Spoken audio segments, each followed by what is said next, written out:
It was one of those seemingly normal days in the small town of Augusta in the state of Montana, USA, when out of nowhere, dozens of locals witnessed the landing of a giant hot air balloon right in the middle of a field.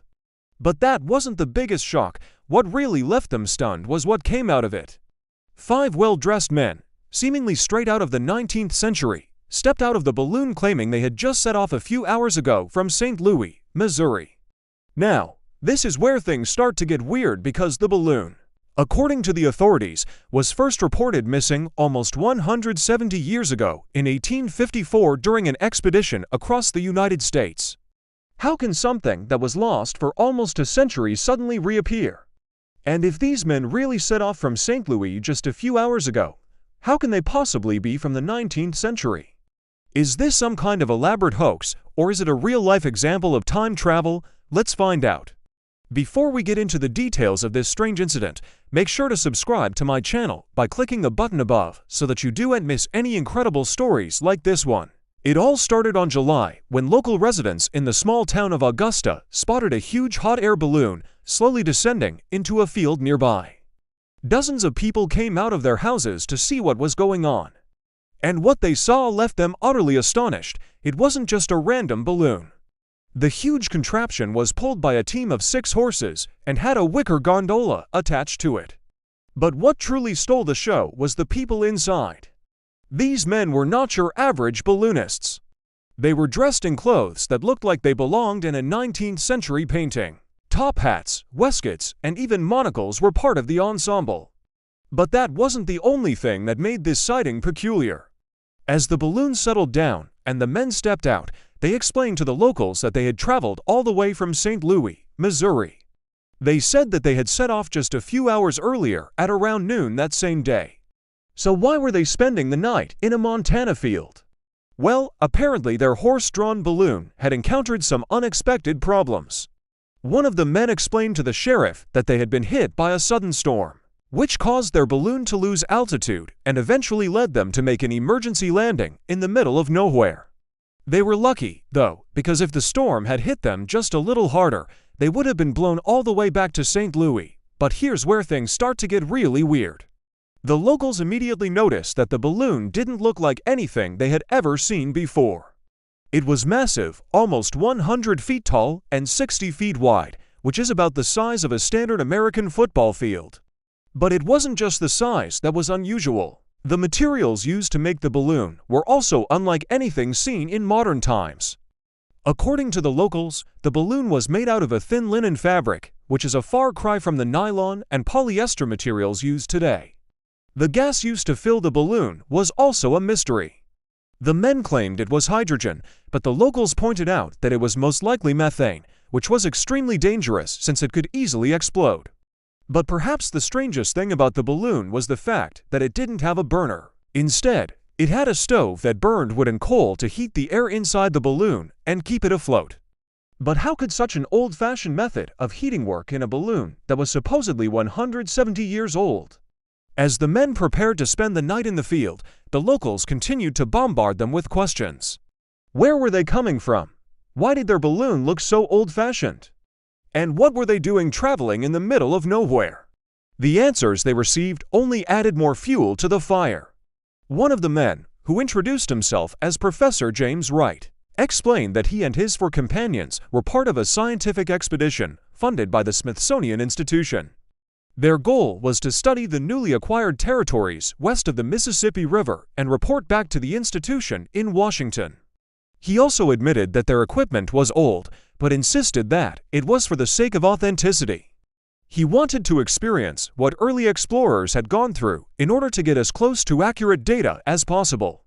But what about their journey? If they really left St. Louis just a few hours ago, why did their clothes and equipment look like they belonged in another era? The professor's answer to this question only raised more eyebrows. He claimed that they had specifically chosen to dress in the style of the 1840s for their journey because they wanted to pay homage to the pioneers who had traveled the Oregon Trail. He even showed the locals a letter from the Smithsonian requesting that they conduct their research in period clothing. But there was one thing the professor couldn't explain: the fact that their balloon was almost identical to the one that had disappeared with an expedition in 1854. Could it be a coincidence, or is there something more to the story? As the night went on, the locals continued to grill the men with questions about their balloon and their mission. But the 5 scientists were tight-lipped and refused to share any more information than they had already given. They claimed that they had to keep many details secret for the sake of the experiment. By the next morning, the sun was shining and the wind was calm, which gave the locals the perfect opportunity to inspect the balloon further. Many of them had never seen a hot air balloon before, let alone one that was over 100 feet tall. Some of the locals even brought their children to see the spectacle. But as the crowd gathered around the balloon, one of the men panicked.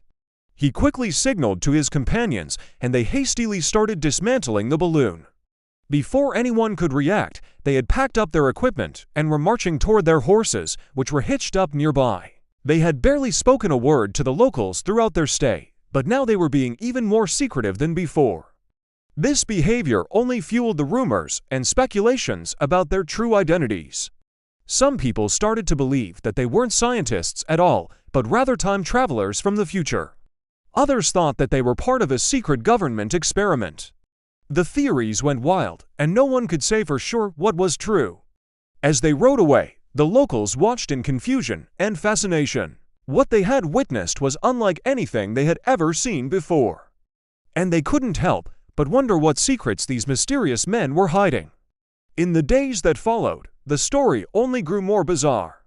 Local newspapers picked up the tale, and soon it was being discussed all over the country.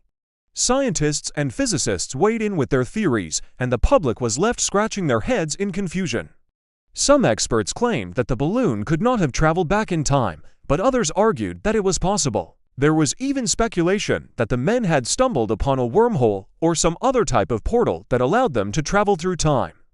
However, amidst all the chaos, there was one group of people who seemed to know more than the rest: the authorities.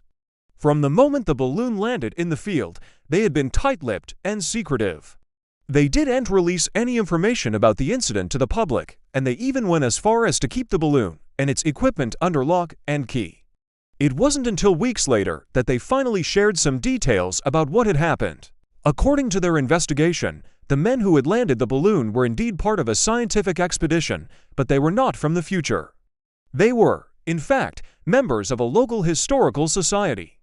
They had been recreating the journey of an expedition that had disappeared in 1854. As for the balloon, it wasn't a time machine.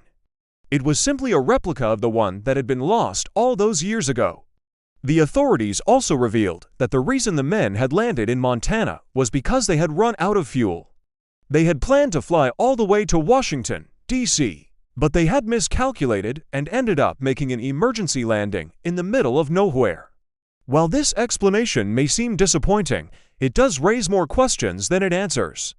If the men were trying to recreate the journey of the lost expedition, why did they use such an outdated method of heating the balloon? And why did they insist on dressing like people from the 1840s? Did they really expect to be believed if they pulled off such an elaborate hoax? Unfortunately, the answers to these questions may be lost forever. The authorities did everything they could to keep information about the incident under wraps, and those involved have remained silent. What do you think really happened? Was this a well-executed hoax, or was it a genuine case of time travel? Let me know your thoughts in the comments below. And if you enjoyed this video, make sure to subscribe to my channel by clicking the button above so that you don't miss any incredible stories like this one. Thanks for watching.